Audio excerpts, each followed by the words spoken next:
What does success look like? Your mind just showed you a movie, didn't it? The car, the fame, the applause, the perfect body, the millions in the bank. We've all seen the highlight reel. And it's intoxicating. It makes you want to leap out of your chair and conquer the world. But then, a different feeling creeps in. A quiet voice that whispers, "Look how far you have to go. Look at them. You're not there yet. You're not good enough yet." This is the story of that voice. This is the story of a talented young artist named Maya, and the invisible cage she built for herself. And more importantly, this is the story of how she found the key. Meet Maya. From the time she could hold a crayon, Maya had magic in her hands. She didn't just see the world, she felt it in colors and shapes. Her dream was to have her own gallery show, to fill a room with the beauty she saw in her mind. But Maya had a secret addiction. It wasn't to a substance. It was to measurement. She would spend hours scrolling through the portfolios of artists she admired. She would study their techniques, their color palettes, their success. And with every scroll, she would unconsciously take out an invisible measuring tape. "She uses more vibrant colors," the tape would whisper. So Maya would abandon her subtle, gentle palette and try to paint like her. "His compositions are more dynamic," it would say. So she would crumple her first sketch and start over, trying to force a drama that wasn't in her soul. That artist already has 100,000 followers. What's wrong with you? Maya's studio, once a sanctuary, became a prison of her own making. The walls were not made of brick and mortar, but of not yet and not enough. She was trying to build a masterpiece, but she was using someone else's blueprint. Her own unique voice, the very thing that would make her art special, was being silenced by the roar of comparison. One afternoon, overwhelmed by the pressure, she reached for a beautiful, antique vase on her shelf, a gift from her grandmother. In her frantic state, her elbow knocked it over. It tumbled to the floor and shattered into a dozen pieces. Tears welled in her eyes. This vase was her favorite thing. It was perfect.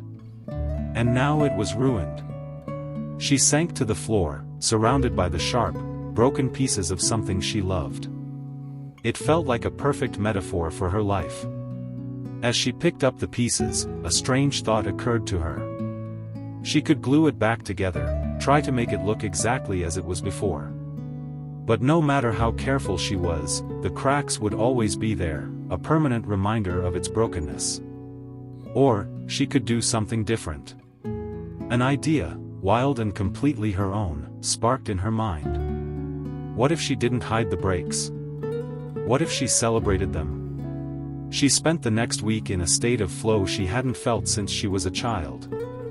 There was no measuring tape. There was no comparison. How could there be?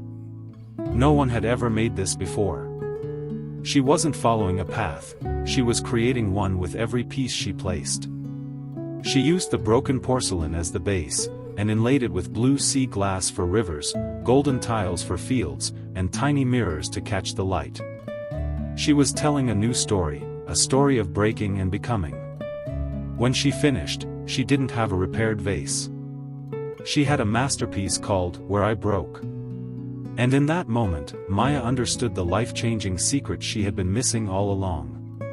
1. Your journey is not their journey. The other artists you admire? They have their own broken vases. They have their own struggles and cracks. You are seeing their finished gallery, not the shattered pieces on their floor. 2. Your flaws are your features. The parts of you that feel broken, different, or not enough, your anxiety, your quirky sense of humor, your unconventional past, these are not bugs in your system. They are your unique sea glass and gold leaf. They are what make your contribution to the world irreplaceable. 3. You cannot build your masterpiece using someone else's blueprint. The world already has a version of that successful person you're following. It doesn't need a second-rate copy. It is starving for the first-rate, authentic, one and only you. At her gallery opening, a young woman approached her, looking as insecure as Maya once felt. She said, "Your work is so unique. I wish I could find my style." Maya smiled and pointed to the mosaic. "You don't find your style," she said gently. "You uncover it by stopping the search for everyone else's. The thing that makes you feel different, that's not your curse. That's your raw material. Stop trying to rebuild the vase everyone told you to be. Start building the mosaic that only you can see." So I ask you today, what is the invisible cage you've built for yourself? Is it the perfect job title that doesn't fit? The body you're supposed to have? The timeline you're failing? Take a hammer to that cage. The measuring tape in your mind is a liar. It only measures the surface of things, never the depth of a human spirit. Your power does not lie in your similarity to others. It lies in your glorious, unapologetic difference. Your broken pieces are not evidence of your failure, they are the very materials of your greatness. Stop comparing your chapter 1 to someone else's chapter 20. And for the love of your one, wild life, stop trying to glue yourself back into a shape that was never meant to hold you. Your mosaic is waiting. Start laying the first piece today. If this story about Maya set you free, even just a little, then you are in the right place. Let's build this community of mosaic makers. Like this video if it resonated. Tell me in the comments, what's one broken piece in your life that you can start to see as a strength? Your story could be the key that unlocks someone else's cage. Subscribe to Soulword Stories and hit the bell. Share this with one person who needs to hear this message right now. Let's help each other break free. Thank you for watching. Remember, your cracks let the light in. I'll see you in the next story.